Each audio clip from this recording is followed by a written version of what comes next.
अस्सलाम वालेकुम दोस्तों, इस वीडियो में हम देखेंगे एसक्यूएल इंजेक्शन क्या होता है और हम इसको कैसे इस्तेमाल कर सकते हैं। पहले हम देखते हैं एसक्यूएल इंजेक्शन क्या होता है। अब एसक्यूएल इंजेक्शन जो होता है ना, ये वेबसाइट पे अटैक करने की एक टेक्निक है जो प्रोग्रामर की गलती की वजह से होता है। मतलब प्रोग्रामर की गलती की वजह से हम किसी वेबसाइट पे अटैक कर सकते हैं, इसको एसक्यूएल इंजेक्शन कहते हैं। तो अटैक करते वक्त हम अपनी मर्ज़ी की कमांड डाटाबेस में भेजते हैं वेबसाइट की, और उधर से अपनी मर्ज़ी का रिज़ल्ट हमें आउटपुट में मिल जाता है। हम वहाँ से एडमिनिस्ट्रेटर का अकाउंट भी लॉगिन कर सकते हैं। बेशक हम वेबसाइट की पूरी डाटाबेस भी उड़ा सकते हैं, मतलब पूरा कंट्रोल हम ले सकते हैं अगर हम एसक्यूएल इंजेक्शन का इस्तेमाल करते हैं। अब हम देखते हैं ये काम कैसे करता है। तो सबसे पहले तो जब हम कभी वेबसाइट पे कोई फॉर्म फिल करते हैं, जिस तरह ईमेल और पासवर्ड लिखते हैं, तो उसकी प्री डिफाइंड क्यूरी जाती है डाटाबेस में, और वहाँ से फिर रिज़ल्ट वापस आता है। फिर अगला वेब पेज चलता है। जिस तरह फॉर एग्ज़ाम्पल जब हम लॉगिन करते हैं तो क्यूरी जाती है कि अगर यहाँ पे ईमेल और पासवर्ड मैच करता है तो लॉगिन हो। लेकिन अगर हम क्यूरी चेंज कर दें और हम कहें खाली ईमेल मैच करना चाहिए, मतलब खाली अगर कहीं पे भी डाटाबेस में ईमेल मैच कर गया तो लॉगिन हो जाए, तो मतलब हमने ओरिजिनल क्यूरी में चेंज करके उसको एक नई क्यूरी बनाया। ये होता है एसक्यूएल इंजेक्शन। मतलब पहले क्यूरी थी कि ईमेल और पासवर्ड चेक करना है, अब क्यूरी है खाली ईमेल चेक करना है। तो ये न्यू क्यूरी जो हमने बनाई है ना, इसको एसक्यूएल इंजेक्शन कहते हैं। मतलब किसी तरीके से हमने क्यूरी चेंज कर दी है। अब हम देखते हैं इसको वेबसाइट पे कैसे इम्प्लीमेंट करते हैं। अब ये हमारे पास एक वेबसाइट है, इसके ऊपर हम देखते हैं कि हम एसक्यूएल इंजेक्शन कैसे लगा सकते हैं। ये हमारे पास यहाँ पे हम ईमेल लिख देते हैं, यहाँ पे हम पासवर्ड लिख देते हैं 1 से 6 तक। ये तो अभी हमें पता ना पासवर्ड 1 से 6 तक का, तो ये हमें कह रहा है यूज़र नेम, यूज़र जो है ना वो लॉगिन हो गया। अगर हम इधर पासवर्ड गलत लिखें तो ये हमें कहेगा कि मतलब यूज़र लॉगिन नहीं हुआ।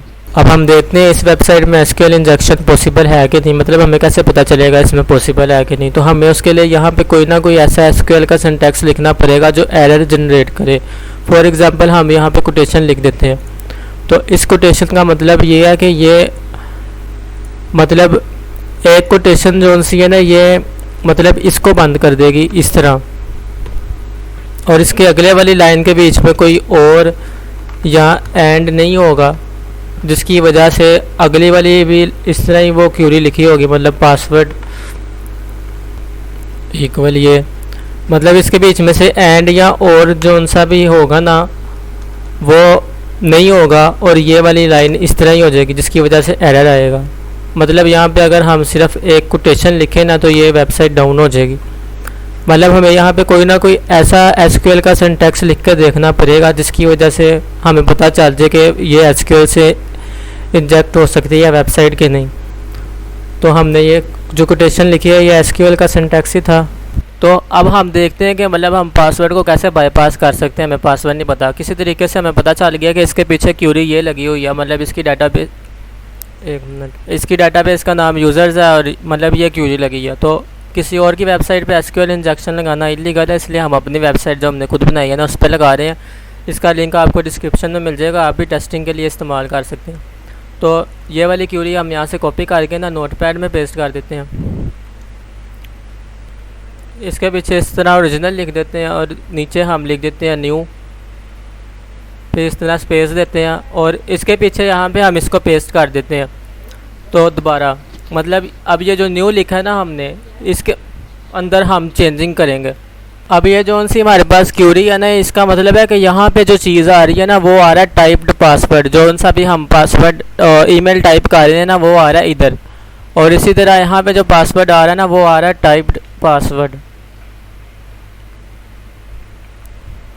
मतलब जो सी चीज़ हम यहाँ टाइप कर रहे हैं ना वो आ रही है इस जगह पर, और इसी तरह पासवर्ड वाली आ रही है इस जगह पे। तो हमने चेंजिंग करनी है यहाँ पे, क्योंकि हम चाहते हैं कि जो क्यूरी जा रही है ना वो खाली चेक करे ईमेल, वो मतलब पासवर्ड चेक ना करे, हम पासवर्ड लगाने की हमें ज़रूरत ही ना पड़े। तो हम क्या करेंगे, यहाँ पे ये आ रहा है ना, तो इसके बाहर जाके हम बाहर तो हम नहीं जा सकते क्योंकि जो भी हम टाइप कर रहे हैं वो इसके अंदर ही है, इसलिए हमें इसके अंदर ही चेंजिंग करनी पड़ेगी। तो पहले तो हम यहाँ पर एक लगा देते हैं कोटेशन, मतलब ये अब बंद हो गया। अब हमने इधर स्पेस देनी है और लिखना और फिर लिखना 1 = 1, फिर स्पेस देनी है और ये डबल डैश लगा देनी है। डबल डैश के बाद एक और स्पेस देनी है। इसका मतलब ये है कि ये डबल डैश के बाद जो है ना ये सारा कमेंट हो गया। आप लोग इसको एसक्यूएल के कंपाइलर में भी देख सकते हैं, जो सी आपने क्यूरी लिखनी है। अगर आपके पास एसक्यूएल का कंपाइलर है आप वो भी इस्तेमाल कर सकते हैं। फॉर एग्जांपल हमारे पास ये है, तो ये आपने देखा ना कि ये हमारी क्यूरी थी, तो ये डबल डैश जो हमने लगाई है इसके बाद वाला सारा ब्लू हो गया। इसका मतलब है ये कमेंट है, ये वाली लाइन एग्जीक्यूट नहीं होगी इसके बाद वाली, तो हमारी क्यूरी सिर्फ इतनी एग्जीक्यूट हो गई। तो हम इसको चला के देखते हैं। ये 1 = 1 का मतलब है ट्रू, मतलब कंडीशन हमेशा ट्रू रहेगी। तो हमने अब जो सी चीज़ लिखी है ना उसको हम करते हैं कॉपी। ये वाली चीज़ हमने लिखी है, जो नई चीज़ लिखी है ना, इसको यहाँ कॉपी करते हैं। तो जो हमने चेंजिंग की थी ना उसको हमने अब यहाँ कॉपी करना है। बेशक हम यहाँ पे अब ईमेल लिखें या ना लिखें उससे फ़र्क नहीं पड़ता, हमने यहाँ पे पेस्ट कर देना। बेशक हम ईमेल अब लिख भी देते हैं फॉर एग्जांपल, क्योंकि हमने वो वाला ईमेल लॉगिन करना था ना, तो हम वो वाला ईमेल यहाँ पे एक मिनट लिख देते हैं। तो इसके बाद हम कर देते हैं यहाँ पे पेस्ट जो भी हमने चेंजिंग की थी, और यहाँ पे एक स्पेस दे देते हैं। इस यहाँ पे स्पेस देने का मतलब है इसके अगली वाली चीज़ें सारी कमेंट हो जाएंगी। जो भी वहाँ पे बैकग्राउंड में क्यूरी लिखी है ना पासवर्ड की, वो वाली क्यूरी लिखने की हमें अब ज़रूरत नहीं है। यहाँ पे साइन इन करते हैं, तो देखा ये वाला अकाउंट हमारा लॉगिन हो गया। तो इस तरह हमारा एसक्यूएल इंजेक्शन काम करता है। मतलब हमने असली क्यूरी में यहाँ पे चेंजिंग करके पीछे क्यूरी भेजी और हमारा अकाउंट लॉगिन हो गया। अब इसी तरह हम लोग जो सी हमने यहाँ पे क्यूरी लिखी थी ना, हमने ये वाली क्यूरी लिखी थी, तो असली क्यूरी ये वाली थी। अगर आपको एसक्यूएल थोड़ी बहुत आती है फिर आपको ये चीज़ समझ आ रही होगी क्या कर रहा हूँ। तो इसी तरह हम लोग इसको कोटेशन में भी लिख सकते हैं, इसका मतलब होता है स्ट्रिंग। अब हमें यहाँ पे कमेंट लिखने की ज़रूरत नहीं है, क्योंकि ये वाला तो पीछे से आ रहा है ना, ये कोटेशन तो पहले ही लगी हुई है। मतलब ये इस तरह हो गया ना 1 = 1, इसका मतलब है ट्रू। और पासवर्ड की जगह पे अब हम पासवर्ड की जगह पे इसको लिख कर देखते हैं। मतलब ये तो पहले इधर लिखा हुआ है ना, पहले मतलब ये क्यूरी सिंपल सी हमारी वही है जो ओरिजिनल क्यूरी है। अब इसको हम 1 = 1 को यहाँ पे लिख कर देखते हैं। इसके अंदर ये वही क्यूरी है, यहाँ पे हमें आखिरी वाली लगाने की ज़रूरत नहीं है। मतलब हमने यही चीज़ सिर्फ ऐड की है। आप लोग बेशक ऊपर वाले से मैच भी कर लेना, हमने सिर्फ इतनी चीज़ ऐड की है। तो इसको हम यहाँ से कॉपी करते हैं। ईमेल तो हमने लिखा हुआ है ना, तो यहाँ पे हम उसको पेस्ट कर देते हैं जो हमने वहाँ पे नई क्यूरी बनाई है। तो अब हम यहाँ पे इसको करके देखते हैं लॉगिन। तो देखा यहाँ पे लॉगिन हो गया। पहले मैं एक मिनट गलत लगा के देखता हूँ ताकि आपको सही पता चल जाए। तो ये अब हमारा लॉगिन नहीं ना हुआ। अब हमने जो सी क्यूरी लिखी थी ना वो लिखते हैं दोबारा यहाँ पे। तो ये देखा साइन इन हो गया। तो मतलब ये डिपेंड करता है आपके पास इस तरह आपने, अगर आपको थोड़ी बहुत एसक्यूएल आती है, आपने उसमें थोड़ी सी कंडीशन चेंज करनी है। मतलब आपका वेयर का जो आंसर है ना ये हमेशा ट्रू आना चाहिए। 1 = 1 का मतलब है ट्रू होना चाहिए। बेशक वो ईमेल में ट्रू हो या आप किसी तरह पासवर्ड में ट्रू कर दो।